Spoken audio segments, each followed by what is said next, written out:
dietitian for the Department of Aging and Human Services, coming to you again via YouTube, I guess it is. But good news is the seniors centers are finally open, so hopefully you come out and see me live and you can ask questions and we can interact a little bit more. Please check your particular senior center that you like to go to and find the date and time. It's always on a Monday, but the date and the time might vary according to the center. So anyway, today, if you remember a few months ago, March I think it was, I talked about the dietary guidelines that are put out about every 5 years. 2020 to 2025 are the most current ones. They're based on current scientific information that's done with research, with medical experts, nutrition experts in the field. They get together and they sift through all the current research and they put out guidelines for Americans based on the most current stuff. You can see the whole publication is like 200 pages on let's see, dietaryguidelines.gov if you want to really read it. This year was the first time they broke it into the different age groups, so for us seniors it's good because you can see exactly what you need to do. Their topic was make every bite count. Why? 85% of what we eat has to count. 85% of what we eat needs to meet our nutritional needs, otherwise we're just not going to have a good basis for health and wellness and keeping our immune system good. So they do a study. It's a National Health and Nutrition Examination Survey, and based on this survey, consistently there's 4 nutrients that come up as shortfall nutrients, meaning most Americans just don't get enough of these particular nutrients. So that's what I'm going to talk about today. Those 4 shortfall nutrients and how can we address to boost that in our diets. First one is potassium. The neat thing about potassium is it actually counteracts the bad effects of high sodium, which unfortunately most Americans do not get enough, or get too much sodium and not enough potassium. So the sodium is affecting our blood pressures, and potassium can actually help with managing blood pressure. So why is that? They say the survey consistently shows Americans get less than 2,600 milligrams of potassium for women and 3,400 milligrams for men. Why? Well, 1 in 10 Americans do only get enough fruits and vegetables. So that kind of explains it, because most potassium are in your fruits and vegetables and legumes. The highest ones are bananas, citrus fruits, tomatoes, what else? Potatoes, I said that, tomatoes, kiwi fruit, anything citrusy is going to give you a lot of potassium. But you want to do a variety.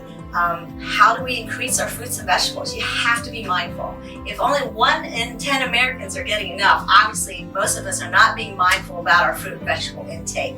I say try to get something at every meal. I know breakfast, most people don't eat vegetables at breakfast, but certainly can work a fruit serving in there.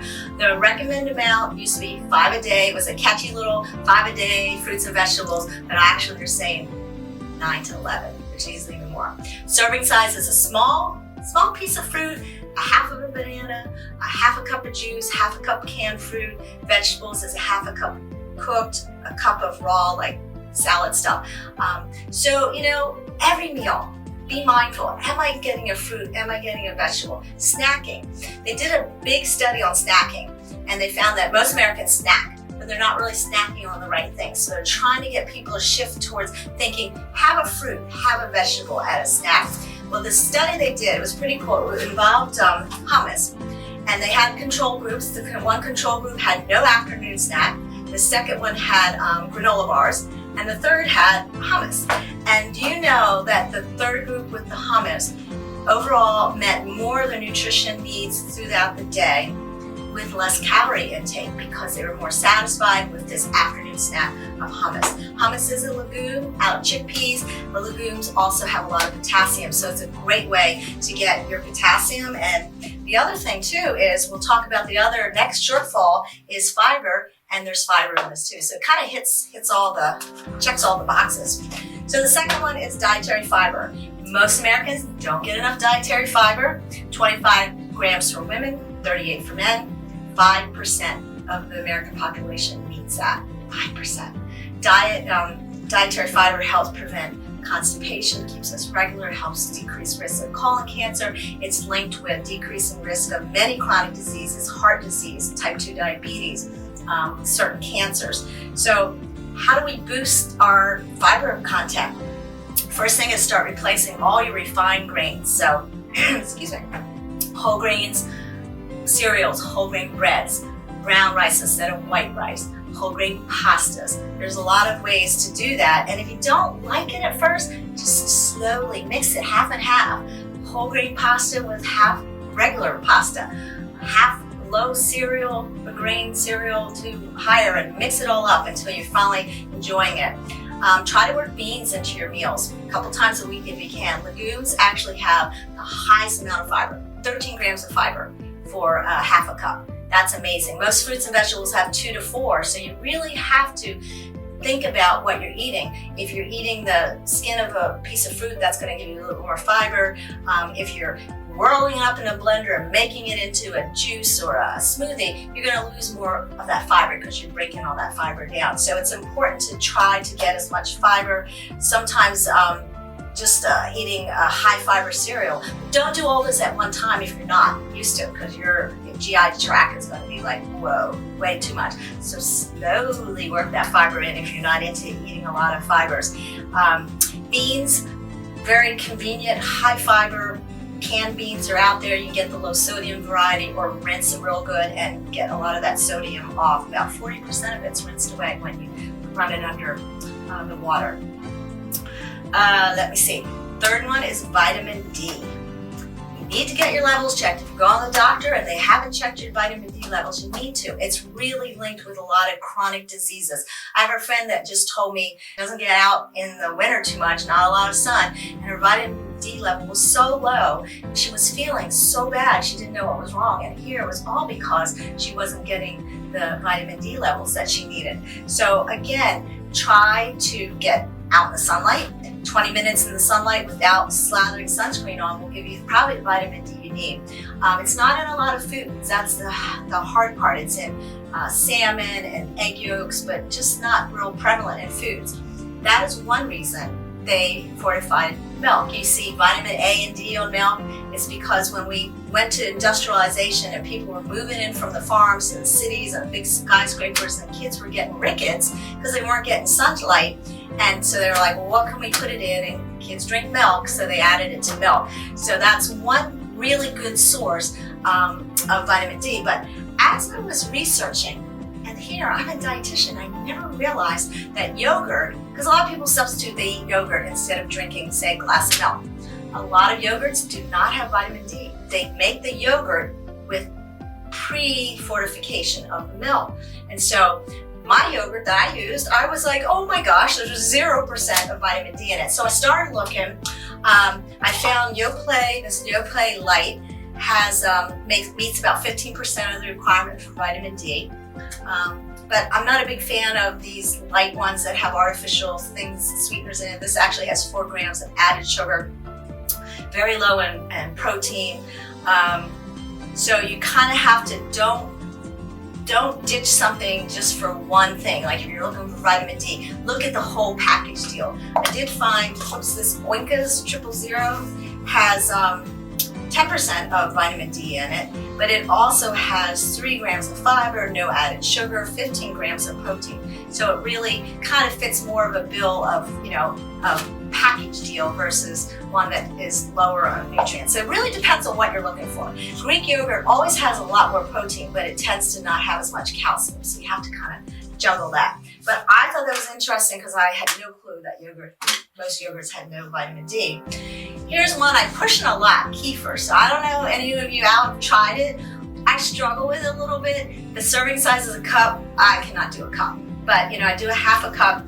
It actually has 25% daily requirement of the vitamin D in it. It also has a lot of potassium. It has 30% of calcium. It's got a decent amount of protein, and it's got all those extra probiotics that are so good for our gut health. So again, if you get kefir, I try to recommend getting the plain unsweetened, because otherwise you're going to get a whole boatload of added sugar. What you can do is just take fresh fruit or frozen fruit and pour the kefir over it and use it like that, and you're not getting any added sugar. You're just getting the natural sugar that's in the fruit. So there you go. Try that kefir if you can. And the me see what else. If there's anything I want to tell you about. Oh, and be careful if the doctor puts you on a supplement, and he might well do that if you're very low, and that's okay. It's, you know, okay to get those levels up, but be careful of supplements, especially doing it on your own, because if you go high with vitamin D supplements, they are a fat-soluble vitamin. It can be stored in the body, and it can affect the calcium levels in your blood and increase them, which is not a good thing. So I always tell people, and of course I'm a dietitian, so I'm like, you gotta try to get it from the food where it originally is. But if you cannot do it, and a supplement for calcium or whatever, which we'll talk about in a minute, you want to be careful to make sure they're a reputable brand. USP seal means that it's been checked for purity and safety, because a lot of supplements can come from other countries and they are tainted with heavy metals and stuff. So you want to be careful about supplements. You want to make sure you talk to your doctor or the pharmacist to make sure it's not going to interact with any other medication that you might be on. So that's my little spiel about supplements. Anyway, the fourth shortfall is calcium. So it's kind of a package deal. This kefir has got the calcium and the vitamin D. The milk is also a way to get a lot of calcium. Calcium is important for your bones. It helps decrease the risk of colon cancer. And we need about 1,200 milligrams a day as seniors. Less when we're younger, but more when we get older. So that, again, is a mindful thing. I started drinking a glass of milk at every meal instead of iced tea or water, because I was like, man, I am not getting enough calcium with just drinking one glass at breakfast or whatever. If you do take a supplement with calcium, make sure it's no more than 500 milligrams. Your body can't absorb more than 500 milligrams at a time. So if the doctor wants you to take a couple supplements of calcium, space it out so you absorb it in the morning and then your body works on it in the evening. This is interesting. A lot of people will say, well, can I eat greens? Spinach has a lot of calcium. That is true, but spinach also has a lot of oxalate. Oxalate binds with the calcium, and then it's not absorbed in your system, so you're really not getting that much calcium from eating a big, serving of spinach. But here's an interesting fact. Kale and broccoli has less oxalate than spinach, has the calcium, so the calcium is better absorbed if you're doing kale and broccoli. Now, my opinion is, I'm not eating kale and broccoli every single day, so that's why my go-to thing is dairy. I don't have allergies, I don't have any issues, so I can do dairy. If you have problems with dairy, there are plant-based ones that are supplemented with calcium. Give them a good shake, because it's not naturally in it, and it's got to be shaken so it's not all on the bottom and you're not getting the calcium with every drink. There's also orange juices that are fortified with calcium, so you can look around and find different things. But again, the dairy, it's naturally occurs in the dairy, it's absorbed fairly well, so it's an easy way to do it if you don't have any problems with dairy.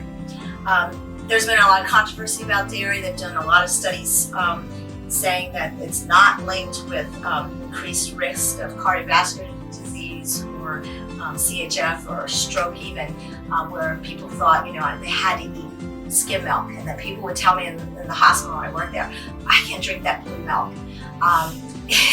The good news is, it doesn't matter how much fat is in the dairy, it does not affect your heart, it doesn't affect your cholesterol levels, so that's good. It can be a little bit of irritation to your bowels if you have irritable bowel syndrome, the higher fat milk, so it's better to do the low fat if you have anything like that. They also found that cheese does not impact cholesterol levels. So a lot of people are like, oh, the cheese are so fatty. I'm trying to do low-fat cheese, but low-fat cheese is just not as good. It doesn't have that melty taste in your mouth. And of course, the fermented dairy, like kefir or, especially kefir, but yogurt and all, is going to give you the probiotics as well as the calcium. That is what we're falling short of. So in summary, the 4 shortfalls: potassium, vitamin D, dietary fiber, and calcium. So the best recommendation is increase your fruits and vegetables, try to eat some beans, and if you can do dairy, but you've got to find some source of calcium if you can't do dairy. And hopefully, not that my little talk is going to make those surveys increase in the whole United States, but hopefully in our little St. Mary's County, we will not have such a shortfall of those particular nutrients. So hopefully I will see some of you, maybe all of you, out at the centers, but if not, I guess we're going to continue this for a while. I get a head shake, yes. So I will be seeing you either on YouTube or in the centers. Bye.